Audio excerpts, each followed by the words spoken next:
안녕하세요. 7월 21일 월요일 아침마다 새로우니 이성지 목사입니다. 오늘도 아침의 묵상이 우리를 하루를 안전하게 지켜주시기를 빕니다. 오늘 본문은 창세기 25장 19절에서 34절이고요. 제가 28절 말씀을 봉독합니다. 이삭은 에서가 사냥한 고기를 좋아하므로 그를 사랑하고 리브가는 야곱을 사랑하였더라. 아멘. 우리 지난 시간의 이야기를 살펴보면 하나님의 은혜로 아브라함의 종은 하란에서 리브가라는 여자를 찾고 그를 아브라함의 며느리로 데려오게 되지요. 리브가는 믿음으로 결단하고 아브라함의 집을 향하여 떠나게 됩니다. 오늘 20절에 보면 이삭은 40살 때에 리브가와 결혼하였다. 리브가는 밧단 아람의 아람 사람인 부두엘의 딸이며 아람 사람인 라반의 누이이다. 이삭은 결혼을 늦게 했죠. 40살의 중매로 리브가와 결혼하게 됩니다. 리브가는 하란 출신인데 정확히 말하면 밧단 아람입니다. 리브가가 흔한 여자가 아니고 갈대아 우르에서 하나님의 말씀을 따라 가나안 땅으로 가던 데라의 후손임을 설명하고 있습니다. 그런데 이 가정에 문제가 생겼지요. 늦게 결혼을 했는데 아기를 낳지 못하는 것이었습니다. 얼마나 오랫동안 아기를 갖지 못했나요? 20년 동안이나 못 낳았습니다. 21절에서는 너무 짧고 쉽게 기록했죠. 아기를 못 낳았는데 기도했더니 아기를 낳게 되었다. 너무 짧고 쉽잖아요. 그러나 이 21절 속에는 괴로움과 고통을 우리가 볼 수 있어야 됩니다. 당시 사람들은 여자가 아이를 못 낳는 것을 신의 저주라고 생각했죠. 그 여자는 저주받은 여자로 취급을 받았습니다. 그러면 남자들은 다른 여자를 얻어서 아기를 낳고는 했습니다. 성경에도 아주 흔하게 나오는 이야기입니다. 아버지인 아브라함도 그렇게 했어요. 아기를 낳지 못하면 집에서 쫓겨나기도 했고 이혼을 당하기도 했죠. 여자에게 아기를 못 낳는다는 것은 정말 고통스러운 일이었습니다. 그러나 이삭은 자기 아버지와 달랐어요. 아브라함은 하갈이라는 첩을 통해서 아이를 낳았잖아요. 그러나 이삭은 다른 방법을 택했는데 그는 기도를 택했습니다. 여러분, 아기를 못 낳으면 누가 더 간절히 기도할까요? 사무엘상 1장 10절에 보면 한나는 괴로운 마음으로 주님께 나아가 흐느껴 울면서 기도하였다. 한나도 아기를 달라고 그렇게 기도한 것을 우리가 보게 되죠. 그래서 사무엘을 낳았잖아요. 당연히 여자가 더 간절히 기도합니다. 여자가 아이를 못 낳으면 저주받은 여자이고 이혼당하고 쫓겨나기 때문에 그런데 그리고 죽을 때까지 동네 사람들의 무시를 당하며 살아야 했습니다. 그러니 당연히 이 여성이 얼마나 간절히 기도하겠습니까? 아기를 낳지 못하던 한나가 성전에서 통곡을 하며 기도한 것이죠. 그러나 이삭과 리브가는 좀 달랐습니다. 오늘 21절에 보면 이삭은 자기 아내가 임신하지 못하므로 아내가 아기를 가지게 해달라고 주님께 기도하였다. 주님께서 이삭의 기도를 들어주시니 그의 아내 리브가와 임신하게 되었다. 자, 누가 기도했다고 나옵니까? 이삭이 기도했어요. 당연히 리브가도 마음을 졸이며 하나님께 기도했을 것입니다. 리브가가 기도하는 건 그건 너무나 당연한 일이죠. 그런데 이삭이 아내가 아기를 갖게 해달라고 간절히 기도했습니다. 이삭은 하나님께서 주신 믿음의 아내인 리브가를 통해서만 아기를 낳겠다고 그렇게 다짐을 했고 하나님께 기도했지요. 평생 다른 여자는 쳐다보지도 않았습니다. 20년 동안 간절히 기도했고 그리하여 야곱과 에서를 낳게 되었지요. 이게 바로 믿음의 가장입니다. 믿음으로 기도하는 남자들과 남편들이 되십시오. 기도로 존경받는 남자들이 되십시오. 기도로 아내를 감동시키는 남자들이 되시길 바랍니다. 여러분들의 기도 제목은 무엇인가요? 지치지 말고 믿음을 갖고 기도하고 기다릴 수 있어야 됩니다. 그러면 주님의 시간에 우리들의 기도 제목들이 주님의 뜻대로 이루어지게 되리라 믿습니다. 어느 집사님의 이야기인데요. 첫째 아이가 어렸을 때 많이 아팠다고 해요. 어쩌면 평생 장애를 가지고 살아야 할지도 모른다는 그런 염려가 있었습니다. 이 집사님은 아이가 건강하기만 자라게 주십시오라고 간절히 기도했대요. 근데 집사님의 기도를 하나님이 들어주셔서 아이는 병원에서 태어나고 건강하게 잘 자랐답니다. 근데 이 아이가 대학을 졸업하고 취직도 하지 못하고 그냥 집에서 놀고 있어요. 그러자 이 집사님이 뭐라고 하는가 하면, 목사님, 사지가 멀쩡한 놈이 집에서 놀고 있어서 속이 터진다고. 여러분, 이처럼 부모는 자식에 대해서 기대와 욕심을 갖고 살죠. 여러분은 자식에게 어떤 기대와 욕심이 있으신가요? 여러분의 마음속에 그 욕심을 내려놓고 감사를 채우시기를 바랍니다.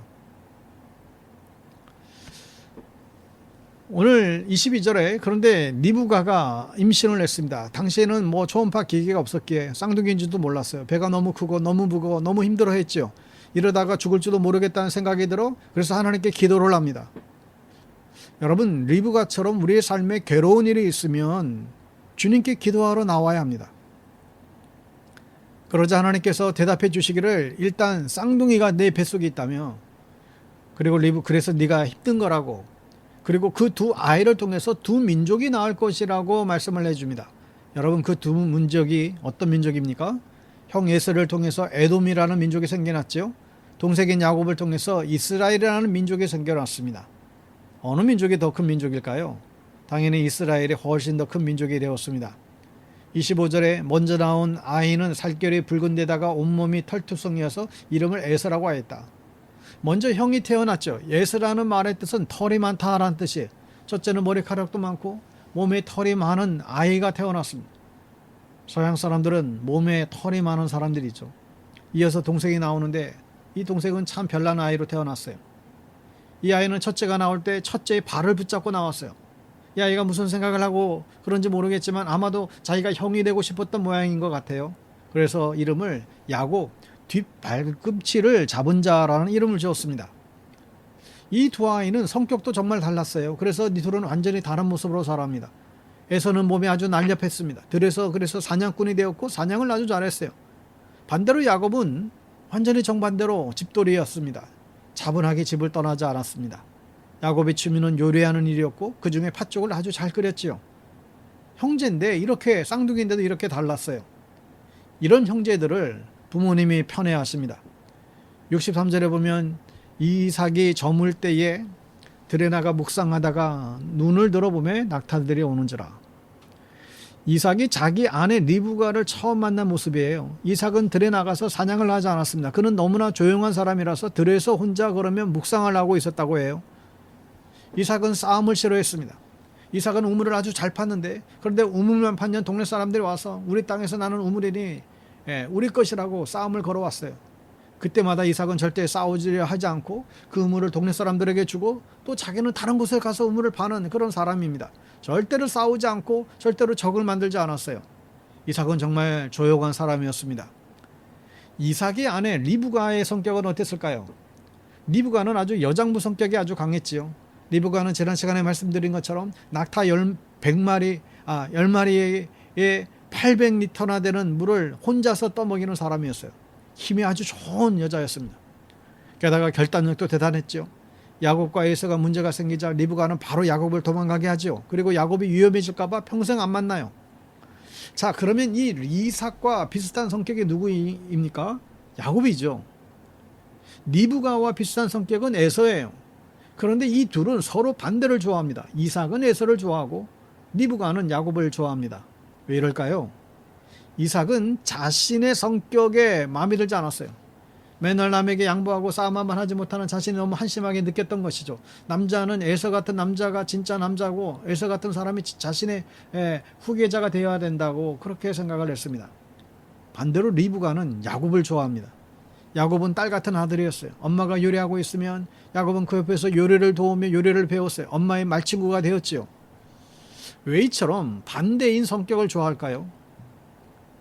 여러분, 부모는 자식을 자기 성취의 도구로 생각하기 때문에 그렇습니다.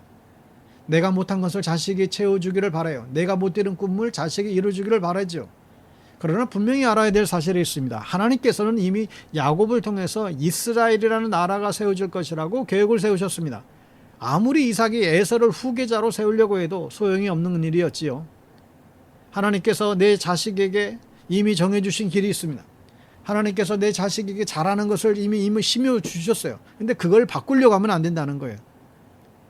부모도 불행해지고 자식도 불행해집니다. 어느 광부가 열심히 광산에서 뭔가를 캡니다. 중요한 사실은 광산에 있는 것만 캘 수 있다는 거예요. 여러분, 부모는 자식이라는 광산에서 무엇을 캐야 될까요? 하나님께서 심어 놓으신 것만 캘 수 있어요. 없는 것을 아무리 캐고 싶어도 캐낼 수가 없지요. 많은 부모님들이 하나님께서 주신 재능을 무시하고 살려고 합니다. 그런 재능은 돈이 안 된다고, 그걸로 어떻게 돈 벌고 사냐고 못하게 하죠.